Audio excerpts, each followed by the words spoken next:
Good morning, students. We'll have a new topic today to discuss, which is laws of motion. And we are going to start with the Newton's first law of motion, which is also called law of inertia. So, what is this Newton's first law of motion? According to Newton's first law of motion, if a body is at rest, it will remain in rest, and if a body is in motion, it will continue to move with the same uniform motion unless any external force is applied on it. Now the question comes, what is the reason that the body will try to remain in the same state if force is not applied on it?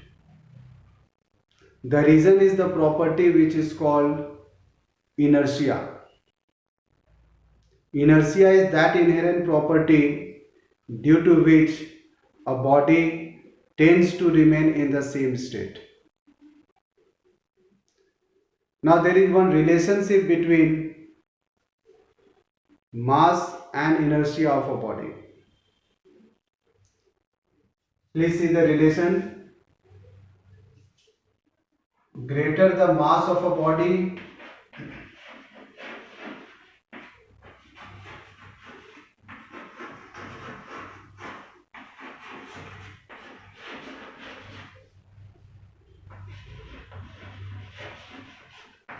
more is the inertia.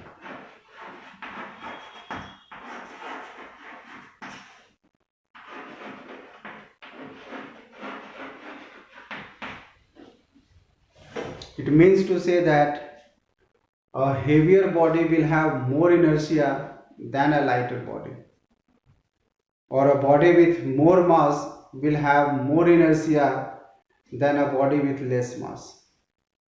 And this is the reason why a tennis ball and a cricket ball is thrown to you, you will experience that you have to apply more force on a cricket ball to stop it, because the cricket ball is having more inertia due to its greater mass. On the other hand, tennis ball does not require more force as it is a lighter body and has got very less mass. Same is the case when a small stone and a big stone which are at rest is asked to push. You will notice that the stone which is heavier will require more force to push it from one place to another than the small stone. The reason once again is the same. The bigger stone, due to its heavier mass, also possesses more inertia, and so one has to give more force to overcome that inertia. So greater the inertia, more will be the more is the inertia mass, and greater will be the inertia of a body. So one has to apply more force to overcome the greater inertia if the mass of a body is more. Now coming to the types of inertia, we have two types of inertia, that inertia of rest and inertia of motion. First, talking about inertia of rest. Inertia of rest is that property of a body due to which a body will remain at rest unless any external force is applied on it. And we have several examples based on our daily life, based on our daily activities, which is on the inertia of rest. Coming to the first, a passenger sitting in a train or stationary train tends to fall backward when the train suddenly starts moving. What is the reason? The reason is that when a train suddenly starts moving, our lower part of a body also shares motion with the moving train, but the upper part of a body remains at rest due to inertia of rest. As a result, the lower part of a body moves ahead and the upper part of a body is left behind, so we tend to fall backward.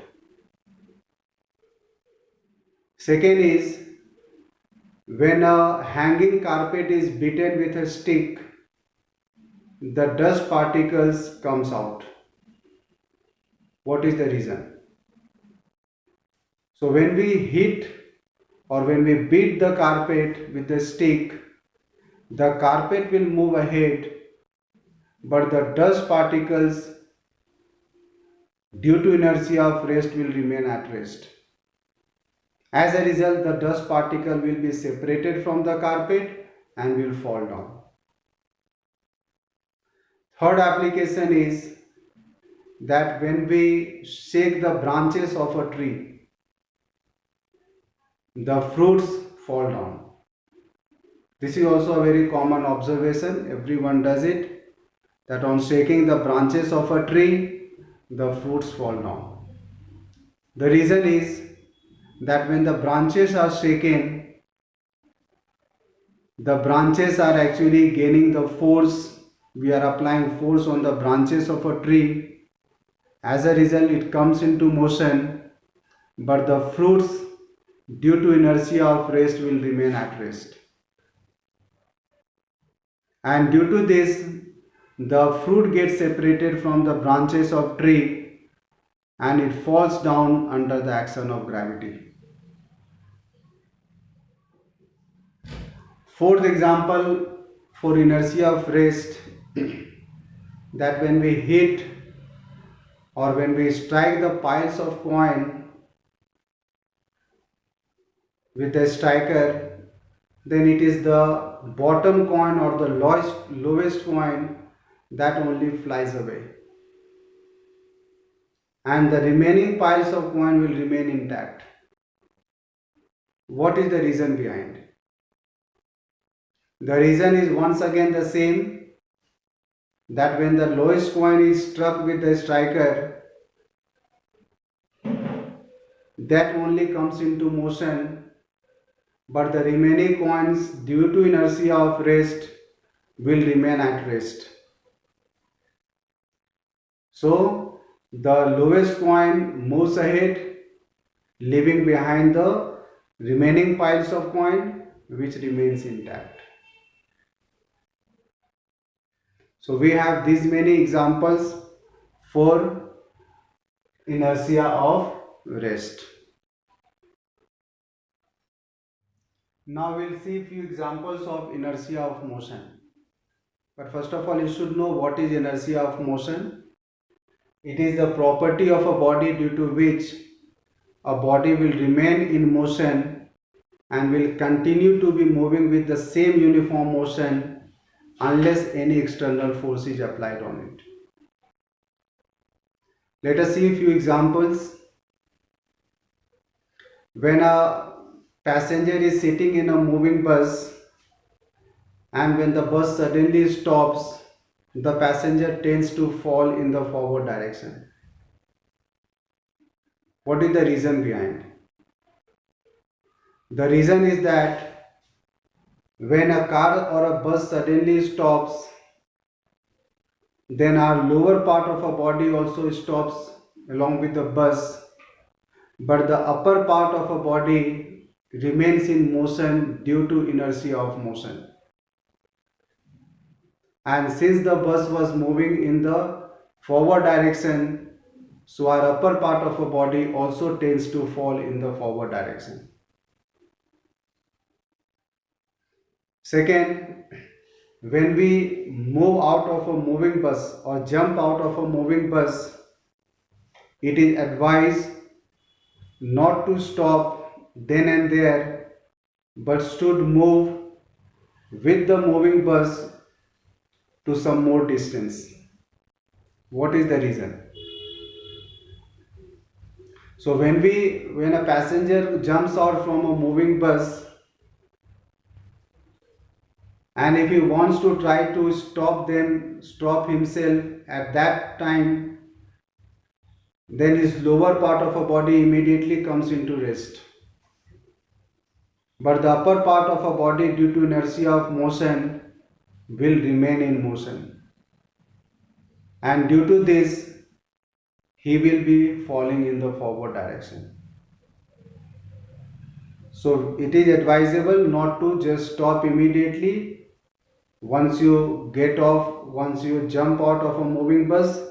Instead, a person should still be moving to some more distance with the moving bus in order to avoid any kind of accident or falling in the forward direction.